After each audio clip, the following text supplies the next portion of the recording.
El Museo Amparo es uno de los recintos culturales más importantes de México, conocido por su rica colección de arte prehispánico, colonial, moderno y contemporáneo. El objetivo de esta visita fue explorar las colecciones permanentes y temporales, así como apreciar la arquitectura del museo y su integración con la historia de Puebla. El museo está ubicado en el centro histórico. Es un conjunto de habitaciones que combinan arquitectura colonial con diseño moderno, destacando espacios amplios y bien iluminados que permiten una experiencia agradable al recorrer las salas.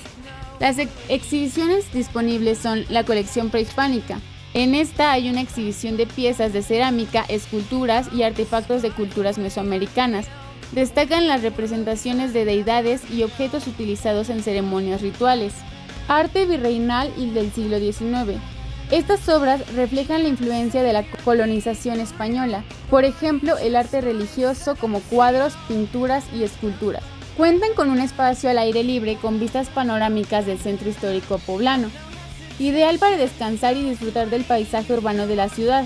La visita al Museo Amparo resultó ser una experiencia enriquecedora. Las colecciones están cuidadosamente preservadas y las explicaciones brindadas en las salas permiten entender el contexto histórico y cultural de las piezas. Además, el diseño del museo ofrece un equilibrio perfecto entre lo moderno y lo tradicional. Como conclusión, el Museo Amparo es un lugar imprescindible para quienes desean conocer más sobre la riqueza cultural de México. Recomendaría dedicar al menos 3 horas completas para completar todo el recorrido, pues este es extenso, pero vale cada minuto del tiempo. El Museo de Santa Rosa, o también conocido como Exconvento de Santa Rosa, está ubicado en la calle 3 Norte del Centro Histórico de Puebla. Es considerado una joya arquitectónica del siglo XVII. Esta no solo destaca por su impresionante cocina forrada de talavera o por ser la cuna del mole poblano, sino también es la muestra de la riqueza cultural de nuestro estado. El recorrido inicia en la cocina. Esta es quizá la habitación insignia del museo, pues muestra una gran variedad de detalles, historias y sobre todo por estar completamente cubierta por talavera de aquella época, que se ha mantenido por los tiempos de los tiempos. Lamentablemente no se podía grabar. En esta cocina únicamente operaban monjas designadas para esta área. La cocina contaba con todas las herramientas y recursos para ellas. Contaba con estufas de leña, almacén de especias, hornos de pan, chimenea e incluso un pequeño cuarto frío que funcionaba por un sistema hídrico desviando el curso de tuberías para mantenerlo a una temperatura baja. Lo que más me llamó la atención fueron las ollas de barro tan bonitas. La historia más popular es que en esta cocina nació el famoso plato del mole poblano, el cual fue preparado para recibir al virrey Tomás Antonio de la Serna y Aragón en su visita por la ciudad. El platillo alcanzó tal fascinación por parte del virrey que como agradecimiento, él ordenó cubrir la cocina puramente de talavera, creando este ambiente de cocina mexicana. Pasamos hacia el comedor, otro de sus atractivos, pues esta habitación está llena de murales con recetarios sobre las comidas de aquella época, las originales, así como murales donde mostraban cuáles eran las especies que solían ocupar. Algo que me pareció curioso es que todas las recetas y platillos que se preparaban, las monjas no tenían derecho a probarlas ni a comerlas, puesto que en esos tiempos, ser monja significaba renunciar a todo aquello que le diera placer por estar casada con Dios, incluyendo la comida, por lo que se limitaban a comer arroz y frijoles. Por esto mismo podemos notar que solo les quedaba rezar para que su comida quedara bien. Y nos queda claro con el te lo pido Santa Rosa que la salsa no quede tan picosa. Actualmente en esta habitación está una exposición de piñatas. Según el guía, algunas de estas piñatas fueron elaboradas desde el siglo XIX. Tradicionalmente las piñatas están elaboradas con 7 picos porque estas representan los pecados capitales. Cuando rompemos la piñata nos estamos liberando de estos mismos. Por eso los dulces son una recompensa. Originalmente los niños no deben vendarse los ojos al romper la piñata, ya que ellos no tienen pecados. Después salimos al patio. Algo sorprendente del exconvento es que este contaba con 2 en esa época. Uno era solo para niñas menores de 12 años antes de tener su primer periodo, y el otro era reservado para las monjas de 12 años en adelante, ya que en esos tiempos se les consideraba mujeres después de los 12 años o al tener su primer periodo. Algo que me llamó mucho la atención fue que el guía nos dijo que algunos padres de familia metían a las niñas al convento porque otros hombres querían casarse con ellas y podían hacerlo sin importar la edad, ya que habían tenido su primer periodo. Santa Rosa de Lima. Fue bautizada con el nombre de Isabel, pero por su belleza recibió popularmente el nombre de Rosa, al que ella añadió de Santa María.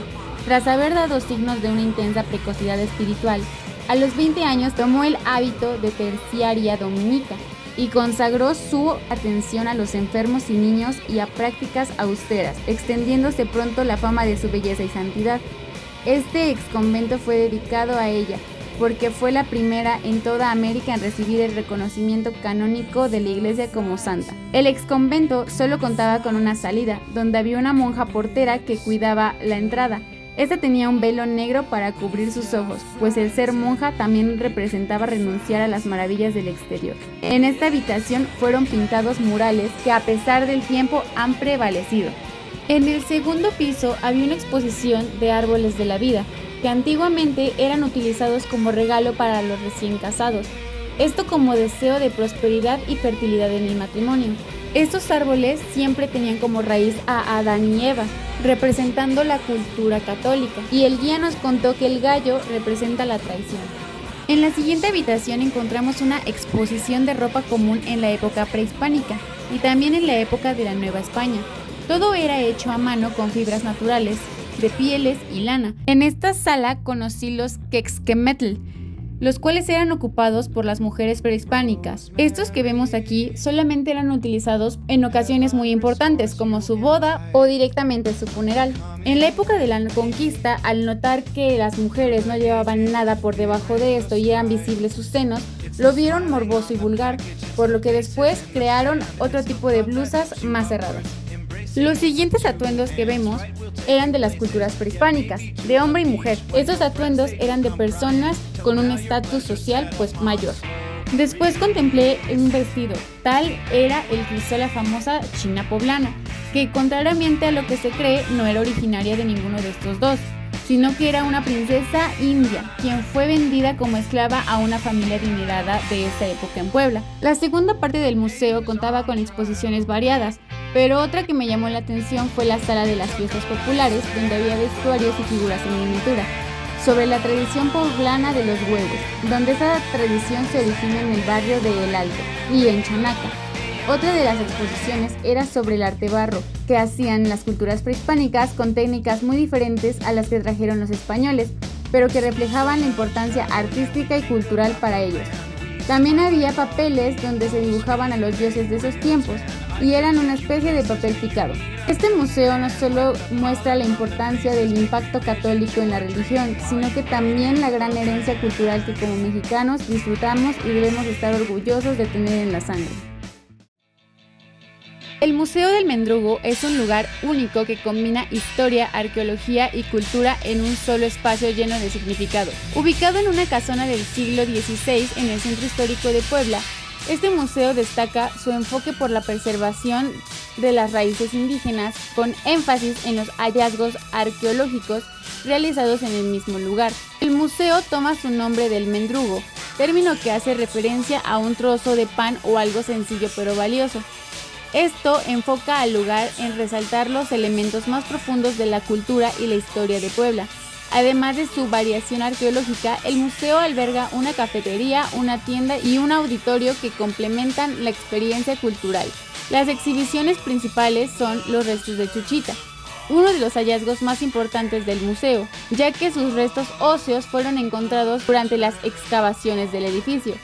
Esta es considerada la primera habitante de Puebla y su descubrimiento arqueológico data de más de 3.500 años. Ofrece información sobre las primeras poblaciones que habitaron la región. Se dice que Chuchita era una mujer con un puesto mayor en la sociedad, ya que sus restos fueron encontrados con objetos valiosos de la época. Después vimos el arte y objetos prehispánicos. Esta exposición de piezas de cerámica y artefactos de las culturas mesoamericanas que florecieron en la región mostraron lo compleja que era la vida cotidiana. También hay una exposición muy particular que consiste en restos óseos de humanos, roedores y mamíferos. Encontré instrumentos musicales tallados en huesos, cráneos tallados, etc.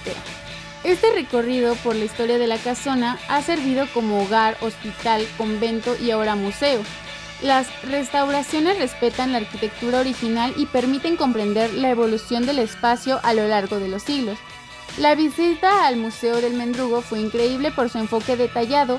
El museo logra mostrar de cerca las raíces de Puebla a través de sus piezas arqueológicas, mientras que la arquitectura del lugar invita a admirar sobre la historia misma del edificio.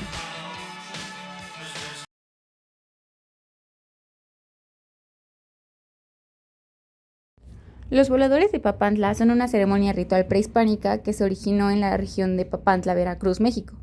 Se remonta a tiempos preclásicos y es una tradición de los pueblos totonacos. La ceremonia consiste en que 4 personas se lanzan al vacío desde un mástil, sujetados por cuerdas, y descienden al suelo girando en círculos. La leyenda cuenta que esta ceremonia se inició cuando la zona de Totonacapan sufrió una gran sequía que trajo hambrunas y muertes. Un grupo de sabios pidió a unos jóvenes que cortaran el árbol más alto del monte para realizar un ritual. La ceremonia simboliza la petición a los dioses de buenas cosechas y salud para la comunidad. La UNESCO incluyó a los voladores de Papantla en la lista de Patrimonio Cultural. Para mi mala suerte, cuando fui a las pirámides de Cholula, el museo se encontraba cerrado. Sin embargo, la parte buena del viaje fue que llegué justamente a tiempo para ver a los voladores de Papantla, después de subir y bajar la iglesia y conocer el Pocito de los Deseos.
La cita era a las 3 de la tarde en la glorieta de Insurgentes. Jóvenes autodenominados emus estaban reunidos para manifestarse y defender su ideología. La amenaza era por parte de grupos